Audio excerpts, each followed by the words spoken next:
الحمد لله والصلاة والسلام على أما بعد فأعوذ بالله من الشيطان الرجيم بسم الله الرحمن الرحيم قال إنها بقرة قال انہوں نے کہا انہو یقول وہ بقرہ وہ گائے ہے لا ضلو وہ جوئی گئی ہو مطلب کہ اس کو ایسی کے اندر بھی نہ جویا گیا ہو لگایا نہ گیا ہو استعمال نہ کیا گیا ہو اور نہ ہی اس نے زمین کے اندر کھیتی کے لیے استعمال کی ہو ولا تسقل حرسا اور نہ ہی کھیتی کو وہ پانی پلاتی رہی ہو نہ ہل چلانے کے لیے استعمال کی گئی ہو اور نہ ہی وہ پانی لگانے کے لیے زمین کو پانی لگانے کے لیے استعمال کی گئی ہو اور نہ ہی وہ تینوں چیزوں کے لیے استعمال نہ کی گئی ہو ایک کہ اس کو ریڑی کے اندر لگایا ہی نہ گیا ہو دوسرا ہل چلانے کے لیے استعمال نہ کی گئی ہو تیسرا وہ جو ہے گائے پانی پلانے کے لیے بھی استعمال نہ کی گئی ہو مسلمۃ لا شیءۃ فیہا مسلمۃ ایسی گائے جس کے اندر کسی قسم کا کوئی نشان نہ ہو صحیح سالم ہو لا شیعتا کوئی داغ دھبا بھی نہ ہو کوئی نشان بھی نہ ہو بالکل صاف ستھری عین واضح کلر والی ہو زرد رنگ کی ہو اور زرد رنگ بھی تسر الناظرین دیکھنے والے کو اچھا لگے قالو انہوں نے کہا الان جئت بالحق اب اتنے سارے سوال پوچھنے کے بعد جناب موسیٰ کو کہنے لگے کہ اب آپ حق کے ساتھ آئے ہو اب انشاءاللہ ہم اس کو تلاش کر لیں گے فذبحوها انہوں نے اس کو ذبح کر دیا وما کادوا یفعلون اور نہیں تھے وہ اس کو قریب بھی نہیں تھا کہ وہ اس کو وہ ذبح کریں گے لیکن انہوں نے یہ سارے بہانے تلاش کیے جی کس رنگ کی ہو کیسی ہو کس طرح کی ہو کتنی عمر کی ہو یہ سارے آدمی اس وقت سوال پوچھتا ہے جب آدمی نہ کرنا وہ سوال اور اللہ تبارک و تعالیٰ ان کی رہنمائی کرتے رہے تو اس سے اللہ تبارک و تعالیٰ نے ان کا جو بچڑے کا عقیدہ تھا گائے کا عقیدہ تھا گائے کی پوجا کرنے کا گائے کے ادب احترام کرنے کا گائے کے ساتھ محبت کا گائے کی عبادت کرنے کا اللہ تبارک و تعالیٰ نے اس عقیدے کو نیست و نابود کر کے رکھ دیا ان کے ہاتھوں سے ہی ان کے معبود کو اللہ نے ذبح کروا کر رکھ دیا بتا دیا یہ تمہارا معبود ہے ہی نہیں جس کو تم نے اپنے ہاتھوں سے چارہ کھلایا اپنے ہاتھوں سے باندھا اپنے ہاتھوں سے تم نے ذبح کر دیا ہے اور فرمایا کہ وہ اس کو قریب بھی نہیں تھا کہ وہ اس کو ذبح کرنے والے ہوتے وہ اس کو کسی طریقے سے ذبح کر سکتے اللہ تعالیٰ نے فرمایا وَإِذْ قَتَلْتُمْ وَإِذْ اور جب قتل تم نے قتل کیا نفسن ایک جان کو فداراتم فیہا فداراتم بس تم نے جھگڑا کیا فیہا اس جان کے بارے میں واللہ اور اللہ تعالی مخرج ظاہر کرنے والا ہے ما کنتم جو ہو تم تک تمون چھپانے والے جو تم قتل کو چھپا رہے تھے نا مختلف طریقوں سے مختلف انداز سے مختلف لہجوں کے ساتھ مختلف سوالوں کے ساتھ کہ یہ ظاہر ہی نہ ہو یہ پتہ بھی نہ چلے کہ کس نے قتل کیا کیا قتل ہوا اور کیسے ہوا یہ بھی کوشش کر رہے تھے بنی اسرائیل والے یہ صرف اور صرف جو ہے لوگوں کو الو بنا کر جو ہے یہ اپنا جرم کو چھپانے کی کوشش کر رہے تھے اللہ تبارک و تعالیٰ نے فرمایا کہ اللہ کبھی بھی تمہارے جرموں کو چھپائے گا نہیں اب پیچھے بار بار سرکشی نافرمانی نئے نئے سوالات کرنا نئے نئے باتیں پوچھنا نئے انداز سے آنا ہے لیکن اللہ تبارک و تعالیٰ ان کے سارے سوالوں کے جواب ان کو دیے اس کے پیچھے راز یہ تھا کہ اللہ تبارک و تعالیٰ نے ایک تو ان کے جو بچڑے کی عبادت تھی آگے اس کو انہوں نے اللہ نے کہا کہ اب یہ جو تم نے ہاتھوں سے گائے ذبح کیا اب اس کو کیا کرو قلنا ہم نے کہا اضربو مارو ببازیا اس کا کوئی بھی حصہ جو گائے کا کوئی بھی حصہ ہے تمہارے پاس ہے اب تم اس کے جانور کہ گوشت کا ٹکڑا اس مقتول کے جسم پر تم نے ٹکڑا مارنا لگانا کام ہے تمہارا. تو کذالک یحیی اللہ الموت، اللہ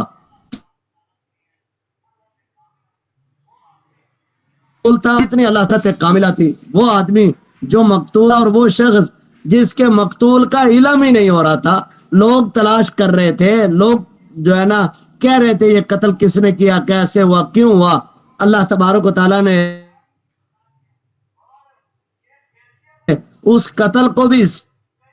ظاہر کر دیا اور جو ہے بتا دیا، اور پڑا رہا. اور یہ گائے تلاش کرتے رہے، اور پھر جب گائے مل گئی، گائے کا ٹکڑا مارا لگا سم کے ساتھ، اور آدمی اٹھ کر بیٹھ گیا، زندہ ہو کر بیٹھ گیا. حیران کن بات، دنیا کے اندر ایسا واقعہ نہیں ہوا ہوگا کہ گوشت لگایا جائے جانور کا، اور اس گوشت لگانے سے وہ اٹھ کر بیٹھ جائے. اب آدمی اٹھ کر بیٹھ گیا، اور اس نے بتایا کہ مجھے قتل کرنے والا فلاں آدمی ہے، اور صرف اس نے وہ اپنا قتل کا بتایا، اور اس کے بعد وہ دوبارہ لیٹ گیا اور وہ مر گیا. اب اس آدمی کو زندہ کرنا اللہ تبارک و تعالیٰ کی ایک قدرت کاملہ ہونے کی پکی نشانی، ٹھک کی نشانی ہے کہ اللہ خالق ہے، اللہ مالک ہے، مدبر الامور ہے. توحید، یہی توحید ہے انسان کی کہ آدمی زندگی کے تمام مراحل اللہ تبارک و تعالیٰ کے سپرد کر دے. اللہ کو موت دینے والا، اللہ کو زندگی دینے والا، اس پر یقین بٹھا لے، ساری دنیا جمع ہو جائے. جیسا کہ نبی صلی اللہ علیہ وسلم نے فرمایا، لو اجتمعت الجن والانس الا ان ينفعوك بشيء لم ينفعوك بشيء قد كتبه الله لك. اگر ساری دنیا کے لوگ بھی جمع ہو جائے کسی ایک آدمی کو فائدہ دینے کے لیے تو نہیں دے سکتے اگر اللہ نے فائدہ نہیں دیا. اور فرمایا کہ اگر پوری دنیا کے جن اور انسان، لو اجتمعت الجن والانس الا ان يضروك بشيء لم يضروك بشيء الا قد كتبه الله لك. اگر ساری دنیا کے جن اور انسان جمع ہو کر ایک آدمی کو نقصان دینے کے لیے جمع ہو، مرنے کے لیے جمع ہو جائے، تم نہیں مر سکتے اگر اللہ نے مرنا نہیں لکھا. اب اللہ تبارک و تعالیٰ نے اس آدمی کو جو زندہ کیا، یہ اللہ تبارک و تعالیٰ کے جو ہے بہت بڑی حکمت تھی. اور جو ہے اللہ تبارک و تعالیٰ نے یہ صاف ظاہر کے ساتھ بتا دیا کہ اللہ تعالیٰ جو ہے طاقت رکھنے والا ہے. اور یہ بھی بتایا جو ان کے اندر ایک عقیدہ تھا، ہم مرنے کے بعد دوبارہ کیسے جی اٹھیں گے، مرنے کے بعد کون زندہ کر سکتا ہے. یہ بھی اللہ تبارک و تعالیٰ نے بتایا کہ جس طرح اللہ نے اس کو مر جانے کے بعد، قتل ہو جانے کے بعد اس مقتول کو اللہ نے زندہ کیا، تمہاری ہڈیوں کو دوبارہ زندہ کرنا، تمہیں دوبارہ پیدا کرنا اللہ کے لیے کوئی مشکل نہیں ہے. جیسا کہ سورہ لقمان کی آیت نمبر 28 کے اندر اللہ تبارک و تعالیٰ فرماتے ہیں، نفس واحدہ، کہ تمہارا پیدا ہونا، تمہارا دوبارہ جی اٹھنا اللہ کے لیے ایسے ہی ہے کہ نفس واحدہ، جس طرح ایک جان کو زندہ کرنا ہے. اللہ ایک جان کو دوبارہ زندہ کرنے پر جتنا قادر ہے، پوری دنیا کے انسانوں کو، پوری دنیا کو اللہ دوبارہ زندہ کرنے پر بھی اتنا ہی قادر ہے جتنا کہ اللہ مرنے کے بعد اس مقتول کو دوبارہ زندہ کرنے پر قادر ہے. یہ اللہ تبارک و تعالیٰ نے ایک دوبارہ ان کے جی اٹھنے پر بھی اللہ نے ان کو بتا دیا کہ یہ جو تم کہہ رہے کون ہمیں زندہ کرے گا، اٹھائی اور اس ہڈی کو اس طرح آپ کے سامنے بسورتا چلا جا رہا ہے، اور وہ ہڈی ختم ہوتی چلی جا رہی ہے. وہ سیدھا ہڈی تھی، اور اس نے ساتھ کا میں یحیی العظام وہی رمیم، یہ ہڈی جو بوسیدہ ہو گئی ہے، اب اس ہڈی کو زندہ کون کرے گا. اللہ تبارک و تعالیٰ نے فرمایا کہ جس اللہ نے تمہیں پہلی مرتبہ پیدا کیا تھا وہی اللہ تمہیں دوبارہ پیدا کرنے پر بھی قادر ہے. اللہ تبارک و تعالیٰ جو ہے پیدا کرنے والا، مارنے والا، اللہ زندگی دینے والا، اللہ موت دینے والا، وہ اکیلا ہے، کسی کے ہاتھ میں موت و حیات نہیں ہے. کہتے جی ادھر پیر صاحب کے پاس ایک عورت آئی روتی ہوئی، کہا کہ میرا بیٹا فوت ہو گیا اور مجھے تو وہ بیٹا زندہ چاہیے، میں تو اس بیٹے کے بغیر رہ ہی نہیں سکتی۔ پیر صاحب نے اس طرح ہوا میں ہاتھ پھیلایا اور جو ہے یوں کر کے کیا اور وہ بچہ زندہ ہو کر بیٹھ گیا۔ کہا کہ پیر صاحب یہ کیا کیا آپ نے؟ کہا کہ میں نے یہ کیا کہ میں نے دیکھا اسرائیل جو ہے وہ روحوں والا جو ہے تھیلا لے کر جا رہا تھا، میں نے اس سے وہ پکڑ کر روحیں وہ میں نے کھینچ لی اور یہ تیرے بیٹے کو زندہ کر دیا۔ یہ لو جی،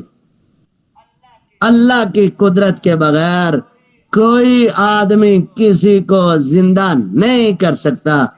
جناب عیسیٰ علیہ الصلوۃ والسلام کا ایک بہت بڑا معجزہ تھا کہ آپ کسی بھی قبر کے اوپر جا کر کہتے تھے کہ اللہ کے حکم سے کھڑا ہو جا تو وہ مردہ اٹھ کر بیٹھ جاتا تھا، چاہے جتنا مرضی پرانا ہو۔ یہ اللہ تعالیٰ نے ان کو معجزہ دیا تھا۔ اور عیسیٰ بھی جب جاتے کسی کی قبر کے اوپر کہتے تھے قم باذن اللہ، اللہ کے حکم سے کھڑا ہو جا۔ اور ادھر پیر صاحب کے بارے میں جو قصے اور کہانیاں مشہور ہے، پیر صاحب کہتے تھے کہ میرے حکم سے کھڑا ہو جا، یا شیخ عبد القادر جیلانی کے حکم سے کھڑا ہو جا۔ یہ سارے جو ہمارے قصے کہانیاں مشہور ہیں میرے پیارے بھائیوں، یہ توحید کے درمیان میں آڑے آتی ہیں۔ اللہ اکیلا وحدہ لا شریک ہے، وہ اپنے مدبر الامور میں، وہ اپنے تخلیق میں، وہ اپنے موت و حیات دینے میں، وہ لوگوں کو زندہ کرنے میں اور موت دینے میں وہ اکیلا ہے۔ اور جو اس دنیا سے چلا جائے اس کو کوئی زندہ نہیں کر سکتا، الا یہ کہ اللہ تبارک و تعالیٰ اس کے لیے کوئی کسی کے لیے، جیسے موسیٰ کے لیے معجزہ، عیسیٰ کے لیے معجزہ، موسیٰ نے وہ جو ہے گوشت کا ٹکڑا آدمی کو لگایا، آدمی اٹھ کر بیٹھ گیا اور اس نے کہا جی میرا قتل فلاں آدمی نے کیا، اس نے بتایا بھی کہ میرا قاتل وہ ہے۔ اب گویا کہ اللہ تبارک و تعالیٰ نے یہ ہمیں بھی بتایا کہ میں اللہ زندہ کر سکتا ہوں۔ آج سے ہزاروں سال پرانا واقعہ نہ اس وقت کے لوگ یہ آدمی مالک الملک اور خالق کائنات کا کلام ہے، جس اللہ نے جو ہے لوگوں کو زندگی دی، جس اللہ نے لوگوں کو موت دینی ہے وہ اکیلا ہے۔ اس لیے کوئی کسی کو مار نہیں سکتا، کوئی کسی کو زندگی نہیں دے سکتا، زندگی کا خالق مالک وہ اللہ ہے بس۔ اس لیے جس دن آپ کے دل میں یہ عقیدہ مضبوط ہو گیا، پھر آپ دنیا کے کسی آدمی سے نہیں ڈریں گے، پھر کوئی جو ہے کسی قسم کی لغزش، کوئی ڈر، کوئی خوف نہیں ہوگا۔ حق بات بیان کرنے میں، کسی کے ساتھ حق بات چیلنج کرنے میں کسی قسم کا خوف نہیں ہوگا۔ شرک سے آڑے کرنے میں، شرک کے راستے میں روڑے اٹکانے میں، کفر کے راستے میں جو ہے روڑے اٹکانے میں آپ کبھی کسی قسم کی جو ہے لغزش کا سامنا نہ کرو گے۔ پھر اللہ تبارک و تعالیٰ نے فرمایا ثم قست قلوبکم، ثم پھر قست سخت ہو گئے، قلوبکم تمہارے دل، من بعد ذالک اس کے بعد، کس کے بعد؟ کہ تم نے اپنی آنکھوں سے مردہ زندہ ہوتے دیکھ لیا، تم نے اپنی آنکھوں سے یہ باتیں دیکھی کہ اللہ نے مردہ زندہ کیا، اور اس کے بعد بھی تمہارے دل سخت ہو گئے۔ فَيَّ كَالْحِجَارَةِ، اور اس کے ساتھ اللہ نے فرمایا فَيَّ كَالْحِجَارَةِ، یہ اتنے سخت ہو گئے کہ تمہارے دل پتھروں کی طرح ہو گئے۔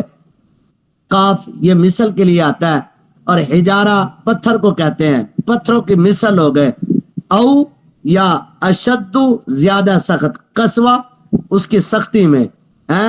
اس سے بھی زیادہ سخت ہو گئے تمہارے دل، اس سے بھی زیادہ سخت ہو گئے، ان پتھروں سے بھی زیادہ سخت ہو گئے۔ کن پتھروں سے؟ آپ نے اللہ نے پھر ان پتھروں کی اقسام بتائی ہے۔ وَإِنَّ مِنَ الْحِجَارَةِ، بے شک پتھروں میں سے کچھ پتھر ایسے ہیں، لَمَا يَتَفَجَّرُ مِنْهُ الْأَنْهَارُ، کہ ایسے پتھر کہ جن پتھروں سے نہریں پھوٹ پڑتی ہیں۔ تفجر یا تفجرو کا معنی پھٹنا ہوتا ہے، اور یہ فعل مضارع ہے۔ فعل مضارع کے اندر دو زمانے پائے جاتے ہیں، ایک زمانہ حال اور ایک زمانہ مستقبل۔ فرمایا کہ یا تفجرو پھوٹ پڑیں گی یا پھوٹ پڑتی ہیں، منہ اس پتھر سے، الانہار نہریں، وان منہا بے شک ان پتھروں میں سے کچھ ایسے پتھر ہیں لما یشقق، بے شک وہ پھٹ پڑتے ہیں، فیخرج من الماء، ایک پتھر جس سے نہریں جاری ہو جائیں، دوسرا پتھر وہ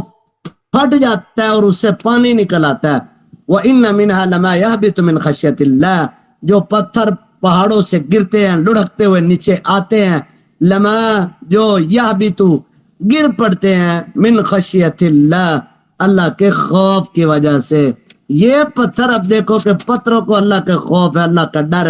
ہے، لیکن آج کا انسان کتنا بے باک ہو گیا کہ وہ اپنے رب سے، اپنے خالق سے، اپنے مالک سے ڈرتا ہی نہیں ہے۔ وَمَا اللَّهُ بِغَافِلٍ عَمَّا تَعْمَلُونَ، جو تم کر رہے ہو اللہ اس سے غافل نہیں ہے۔ اللہ کے ڈر سے اس کا تعلق پتھر کی تینوں قسموں سے ہے۔ معلوم ہوا پتھر سے نہروں کا پھوٹ نکلنا، اور اس کا پھٹ جانا، اس کا پانی نکلنا اور گرنا، اور اللہ کے خوف کی وجہ سے ہے۔ اگر کوئی کہے پتھر تو بے جان چیز ہے، وہ کیسے ڈرتے ہیں؟ تو جواب یہ ہے، اللہ نے عقل والی مخلوقات کے علاوہ ان میں بھی ایک شعور اور فہم رکھا ہے جس کی حقیقت وہی جانتا ہے۔ اگر فلسفے کا مارا ہوا کوئی شخص انکار کرے تو اہل سنت اس بات پر ایمان رکھتی ہے۔ قرآن و حدیث میں اس کی مثالیں موجود ہیں، جیسا کہ اللہ تعالیٰ نے سورہ بنی اسرائیل کی آیت نمبر 44 میں اللہ نے فرمایا وَإِن مِّن شَيْءٍ إِلَّا يُسَبِّحُ بِحَمْدِهِ وَلَكِن لَّا تَفْقَهُونَ تَسْبِيحَهُم، فرمایا کہ اور کوئی بھی چیز نہیں ہے مگر اس کی حمد کے ساتھ تسبیح کرتی ہے، لیکن تم اس کی تسبیح کو نہیں جانتے۔ اب جتنی بھی جو ہے غیر جاندار چیز ہے، بے جان چیزیں ہیں، فرمایا اِن مِّن شَيْءٍ إِلَّا يُسَبِّحُ بِحَمْدِهِ، جتنی بھی چیزیں دنیا کے اندر ہے ساری اللہ کی تسبیح بیان کرتی ہیں۔ اور جو ہے سورہ نور کی آیت نمبر 41 کے اندر اللہ تبارک و تعالیٰ فرماتے ہیں الم تر ان اللہ یسبح له من فی السماوات والارض، کہ آپ نے نہیں دیکھا کہ جو چیزیں آسمان میں، جو چیزیں زمینوں میں ہیں، ساری کی ساری اللہ کی تسبیح بیان کرتی ہے۔ والطیر صافات، پرندے اڑنے والے،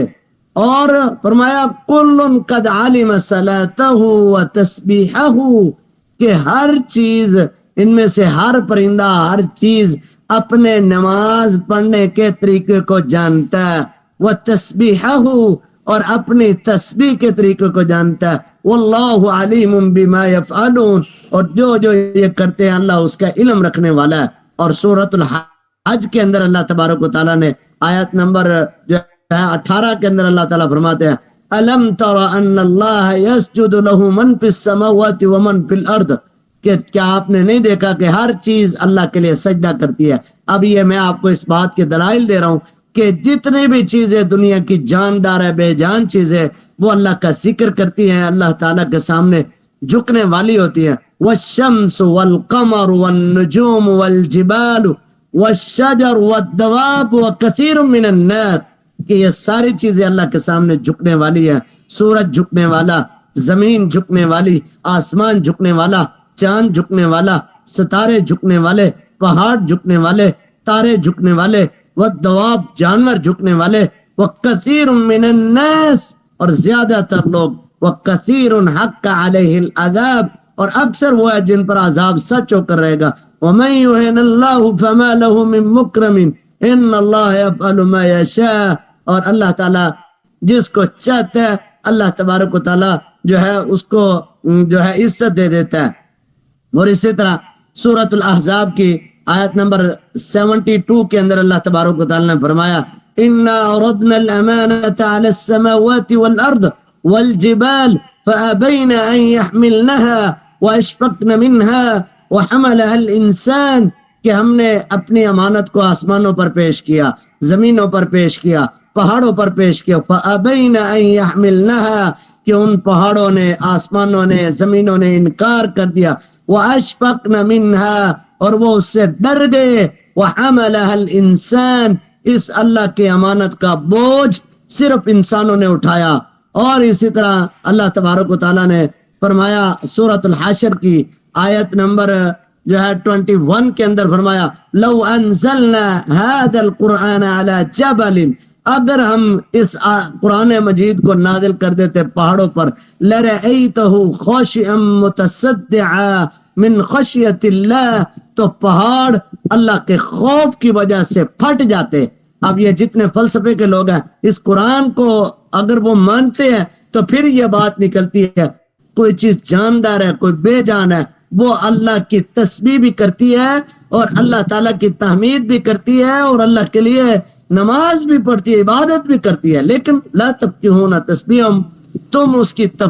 تسبیح کو بالکل بھی نہیں جانتے۔ اسی طرح اللہ تبارک و تعالیٰ نے سورۃ الحامیم حامیم السجدہ آیت نمبر 21 کے اندر اللہ تعالیٰ نے فرمایا وَقَالُوا لِجُلُودِهِمْ لِمَا شَهِدْتُمْ عَلَيْنَا قَالُوا أَنْطَقَنَا اللَّهُ الَّذِي أَنْطَقَ كُلَّ شَيْءٍ وَهُوَ خَلَقَكُمْ أَوَّلَ مَرَّةٍ وَإِلَيْهِ تُرْجَعُونَ، فرمایا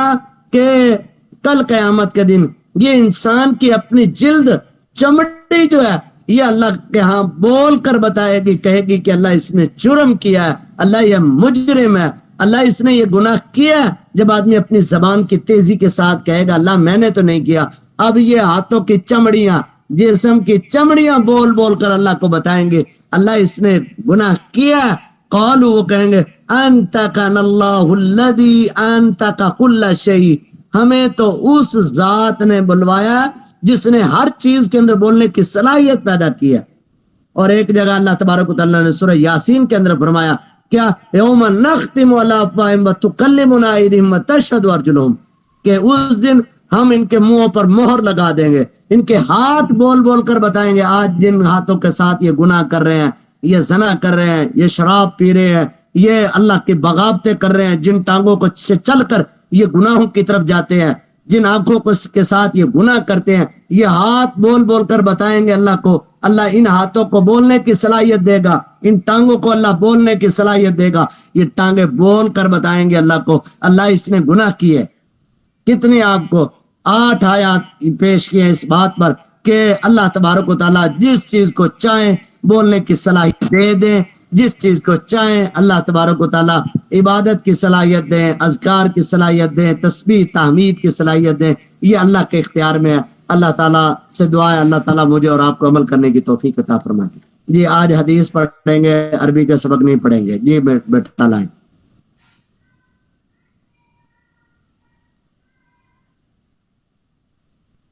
جی حدیث نمبر 36 ہے آج، حدیث نمبر 36 ہے جس کے اندر نبی صلی اللہ علیہ وسلم نے فرمایا لا يرحم الناس لا يرحمه اللہ عز وجل، جو لوگوں پر رحم نہیں کرتا اللہ عز وجل بھی اس کے اوپر بالکل بھی رحم نہیں کرتے۔ اس لیے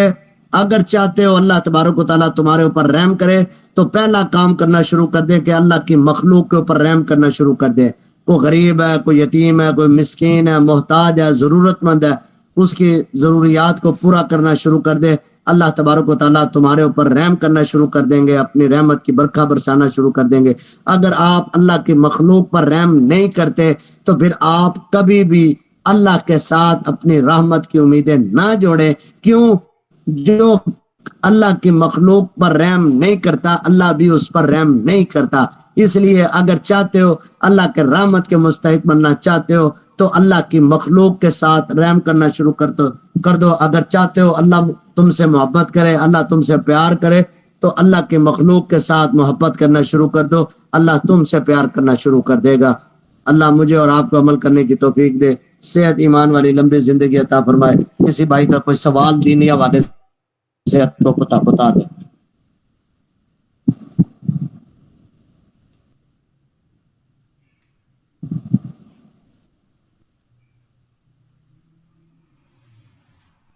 اللہ تبارک و تعالیٰ آپ کو دنیا کے ہر امتحان میں کامیابیوں سے نوازے، کبھی اللہ آپ کو ناکام نہ کرے، کبھی آپ کسی میدان کے اندر شکست نہ کھائیں، کامیاب رہیں۔ ہمیشہ دعائیں کریں اللہ تبارک و تعالیٰ آپ کو کامیابیوں سے نوازے۔ میں بھی انشاءاللہ علیحدگی کے اندر بھی آپ کے دعا کروں گا، اللہ تعالیٰ آپ کو دین و دنیا کی بھلائیاں عطا فرمائے، کامیابیاں عطا فرمائے۔ ایسا ہی نہ ہو نا کہ جو ہے جب تک نتائج نہ ہو تب تک جو ہے دعاؤں کا سلسلہ چلتا رہے، جیسے نتیجے آ جائیں پھر کہے ہون کا دا ہونتے آ گئے رزلٹ جہاں آنا سی تو اس لیے ہمیشہ جب تک آپ دین سے ریلیٹڈ رہیں گے، دین پڑھتے پڑھاتے رہیں گے، یہ قرآن مجید کا ترجمہ پڑھنے کے اوپر آپ ایک یہ بھی ذہن میں رکھیں، انشاءاللہ آپ نے اس ترجمے کو عام بھی کرنا ہے۔ اللہ آپ کو کامیابیوں سے نوازے، اللہ آپ کو کبھی بھی کسی میدان کے اندر شکست نہ فرمائے بیٹا۔ درود شریف زیادہ سے زیادہ پڑھیں، انشاءاللہ اللہ تعالیٰ کامیابیوں سے نوازیں گے بیٹا۔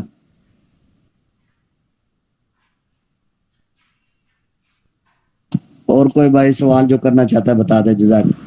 السلام علیکم ورحمۃ اللہ قاری صاحب۔ وعلیکم السلام ورحمۃ اللہ وبرکاتہ۔ کیا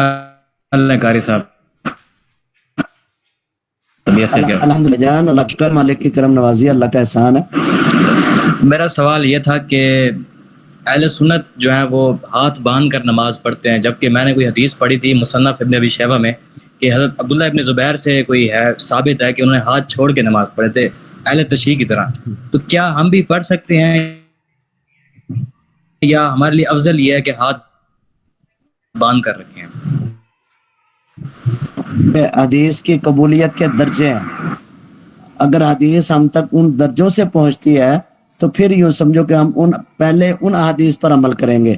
کہ سب سے اول درجے کی حدیث کی کتاب ہے صحیح بخاری اور صحیح مسلم شریف۔ تو اب ہم ان کتابوں کے اندر دیکھیں گے کہ ادھر نماز جب پڑھتے ہیں تو ہاتھ کہاں پر باندھے گئے، تو صحابی رسول عبداللہ ابن عمر رضی اللہ تعالیٰ عنہ کہتے ہیں کہ کان الناس یؤمرون ان یضع یدیہ، جو ہے یہ لوگوں کو حکم دیا جاتا تھا کہ آپ اپنے دائیں ہاتھ کو بائیں ہاتھ کے اوپر رکھیں۔ اس سے پتہ لگ رہا ہے کہ لوگوں کو اس بات کا حکم دیا جاتا تھا کہ لوگ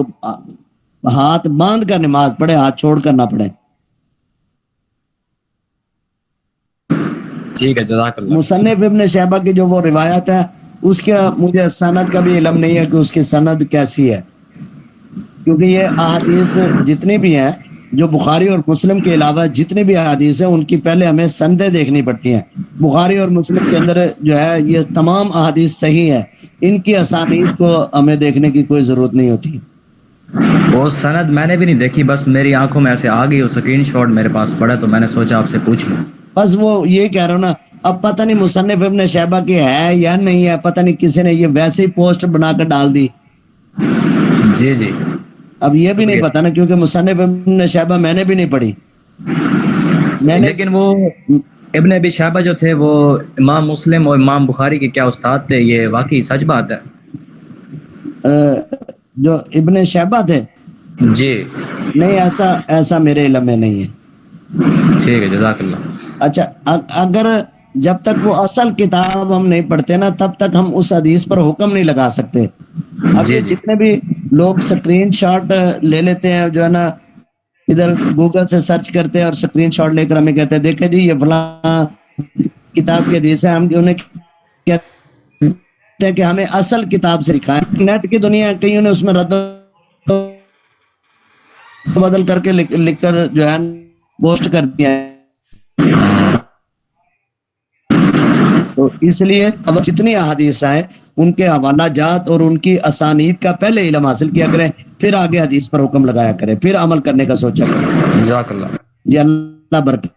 آباد، اللہ آپ کو خوش رکھے، آباد رکھے، اللہ آپ کے مستقبل کو روشن فرمائے، امتحانات میں اللہ آپ کو کامیابیوں سے نوازے، آپ کامیابیاں آپ کا قدم چومے، کہیں بھی کسی میدان کے اندر آپ پریشان نہ ہو، اللہ آپ کو کامیابیوں سے نوازے۔ سبحانک اللہم و بحمدک، اشہد ان لا الہ الا انت، استغفرک و اتوب الیک۔ السلام علیکم ورحمۃ اللہ۔